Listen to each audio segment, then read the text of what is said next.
This is our story presentation for life at early skills. Once upon a time, 3. may family only happy ako.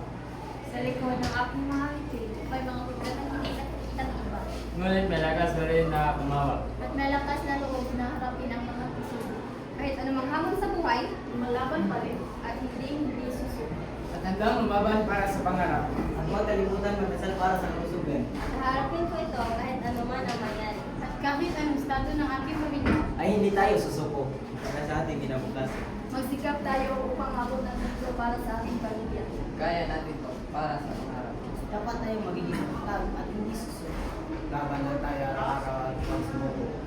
Dahil sa bawat laban, may pamilya na laging nakaka. Laban tayo kahit mahirap para sa pangarap. Para sa ating pamilya, kahit gaano kahirap, lalaban pa rin tayo. Tama, kailangan natin maging matatag. Para sa ating kinabukasan. Dapat hindi tayo susuko para sa ating kinabukasan. Kailangan natin magbabal para natin ang pagkakas. Para maabot natin ang ating kinabukasan. Hindi lang para sa kinabukasan, kundi pati na rin sa magandang hinaharap na ating makakamtan. Sabay-sabay tayo maghanap. Hindi susuko kahit anong pagsubok sa buhay. The end.